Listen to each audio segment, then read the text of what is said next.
This is the network service of the Nigerian Television Authority, NTA. The President and Commander-in-Chief of the Armed Forces, Federal Republic of Nigeria, Bola Ahmed Tinubu, addresses the nation. Mr. President.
My fellow Nigerians, I speak to you today with a heavy heart and sense of responsibility, aware of the turmoil and violent protests unleashed in some of our states.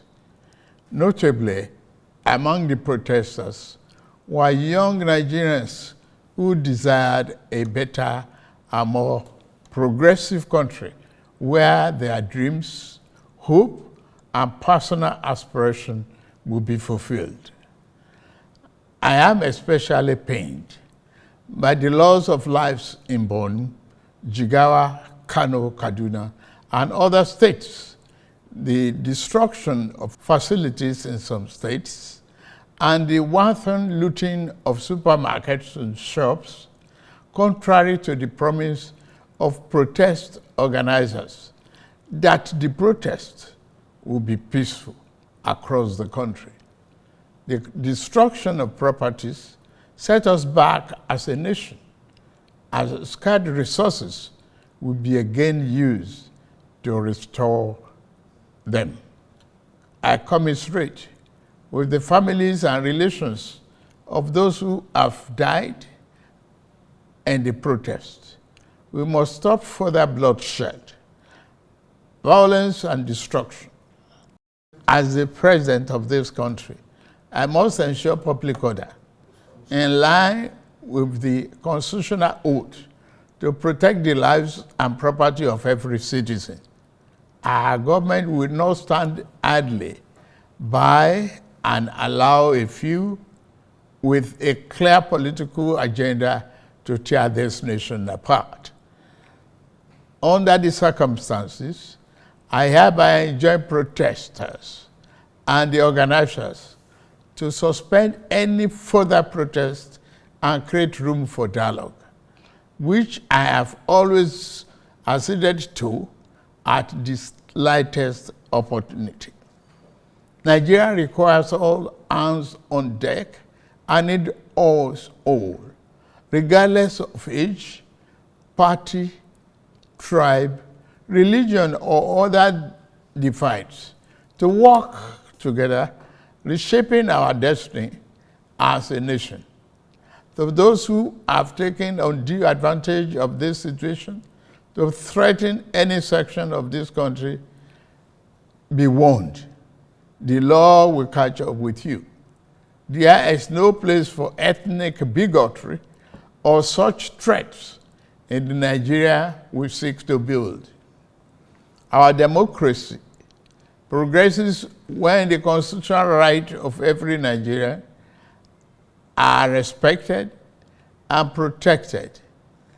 Our law enforcement agencies should continue to ensure full protection of life and properties of innocent citizens in a responsible manner. My vision for our country is one of a just and prosperous nation where each person may enjoy the peace, freedom, and meaningful livelihood that only democratic good governance can provide. One that is open, transparent, and accountable to the Nigerian people. For decades, our economy has remained anemic and taken a dip because of many misalignments that have stunted our growth. Just over a year ago, our dear country, Nigeria, reached a point where we couldn't afford to continue the use of temporary solutions to solve long-term problems for the sake of now and our unborn generations. I therefore took the painful yet necessary decision to remove fuel subsidy and abolish multiple foreign exchange systems, which had constituted a noose around the economic jugular of our nation and impede our economic development and progress. These actions block the greedy and the profit that smugglers and rent seekers made. They also block the undue subsidy we had extended to our neighboring countries to the detriment of our people, rendering our economy prostrate. These decisions are made were necessary if we must reverse the decades of economic mismanagement that didn't serve us well. Yes, I agree, the buck stops on my table, but I can assure you that I am focused fully on delivering the governance to the people, good governance for that matter. In the past 14 months, our government has made significant strides in rebuilding the foundation of our economy to carry us into a future of plenty and abundance. On the physical side, aggregate government revenue has more than doubled, hitting over 9.1 trillion naira in the first half of 2024, compared to the first half of 2023 due to our efforts at blocking leakages, introducing automation, and mobilizing funds creatively without additional burden on the people. Productivity is gradually increasing in the non-oil sector, reaching new levels and taking advantage of the opportunities in our current economic ambience. My dear brothers and sisters, we have come this far, coming from a place where our country spent 97% of all our revenue on debt service. We have been able to reduce that to 68% in the last 13 months. We have also cleared legitimate outstanding foreign exchange obligations of about 5 billion without any adverse impact on our programs. This has given us more financial freedom and room to spend more money on you, our citizens, to fund essential social services like education and healthcare. It has also led to our state and local government receiving highest allocation ever in our country's history from the Federation account. We have also embarked on major infrastructure projects across the country. We are working to complete inherited projects critical to our economic prosperity, including roads, bridges, railways, power and oil and gas development. Notably, the Lagos-Calabar Coastal Highway and Sokoto-Badagry Highway projects will open up 16 connecting states, creating thousands of jobs and boosting economic output through trade, tourism, and cultural integration. Our once declining oil and gas industry is experiencing a resurgence on the back of the reforms I announced in May 2024 to address the gaps in the Petroleum Industry Act. Last month, we increased our oil production to 1.61 million barrels per day, and our gas assets are receiving the attention they deserve. Investors are coming back, and we have already seen 2 foreign direct investments signed over $500 million since then. Fellow Nigerians, we are a country blessed with both oil and gas resources, but we met a country that had been dependent solely on oil-based petrol, neglecting its gas resources to power the economy. We were also using our hard-earned foreign exchange to pay for and subsidize the use. To address this, we immediately launched our compressed natural gas initiative, CNG, to power our transportation economy and bring us down. This will save over 2 trillion naira a month being used to import PMS and AGO and free up our resources for more investment in healthcare and education. To this end, we'll be distributing 1 million kits of extremely low or no cost to commercial vehicles that transport people and goods and who currently consume 80% of imported PMS and AGO. We have started the distribution of conversion kits and setting up of conversion centers across the country in conjunction with the private sector. We believe that this CNG initiative will reduce transportation costs by approximately 60% and help to curb inflation. Our administration has shown its commitment to the youth by setting up the student loan scheme. To date, 45.6 billion has already been processed for payment to students and their respective institutions. I encourage more of our vibrant youth population to take advantage of this opportunity. We established the Consumer Credit Corporation with over 200 billion to help Nigerians to acquire essential products without the need for immediate cash payment, making life easier for millions of households. This will consequently reduce corruption and eliminate cash and opaque transactions. This week, I ordered the release of an additional 50 billion naira, each for NEL Fund, the student loan, and Credit Corporation for the proceeds of crime recovered by the EFCC.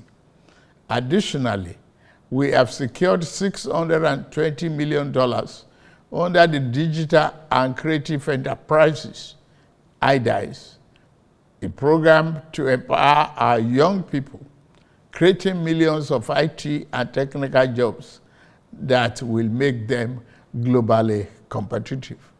This program, including the 3 million technical talent scheme, unfortunately, one of digital centers was vandalized during the protests in Kano. What a shame. In addition, we have introduced the Skill Up Artisans Program, SUPER, the Nigerian Youth Academy, NIA, and the National Youth Talent Export Program, NATIP. Also, more than 517 billion has been released to the 36 states to expand livelihood support to their citizens, while 600,000 nano businesses have benefited from our nano grants.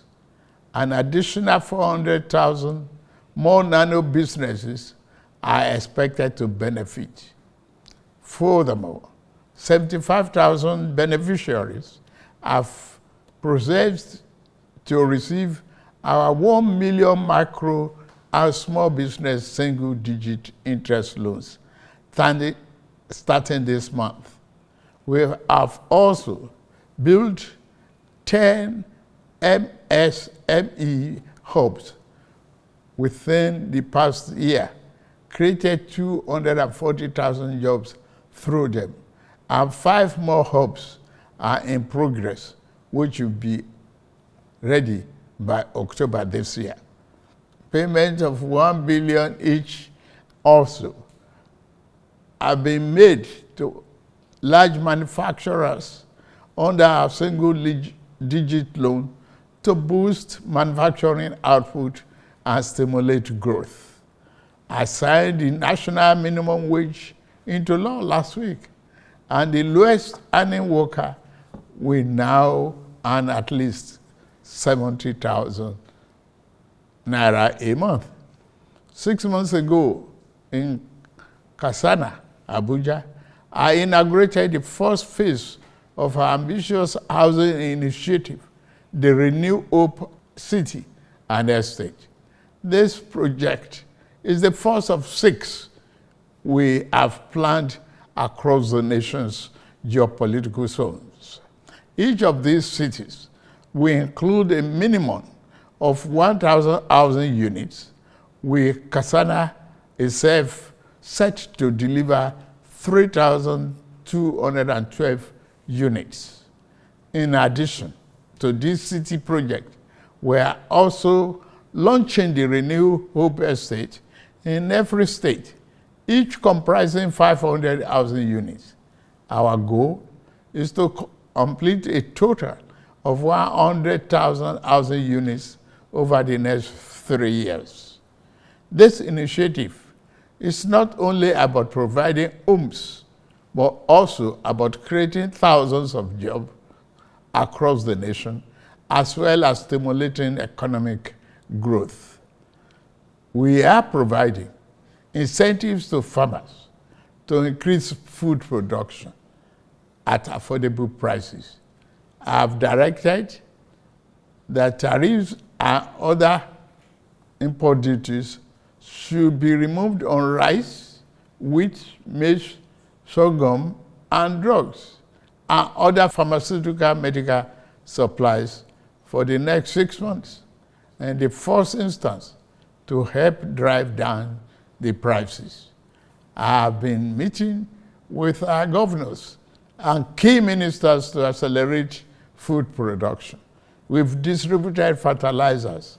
Our target is to cultivate more than 10 million hectares of land to grow what we eat. The federal government will provide all necessary incentives for this initiative, whilst the state provide the land, which will put millions of our people to work and further increase food production. In the past few months, we have also ordered mechanized farming equipment, such as tractors and planters, worth billions of naira from the United States, Belarus, and Brazil. I can confirm to you that the equipment is on the way. My dear Nigerians, especially our youths. I have heard you loud and clear. I understand the pain and the frustration that drive this protest. And I want to assure you that our government is committed to listening and addressing the concerns of our citizens. But we must not let violence and destruction tear our nation apart. We must work together to build a brighter future where every Nigerian can live with dignity and prosperity.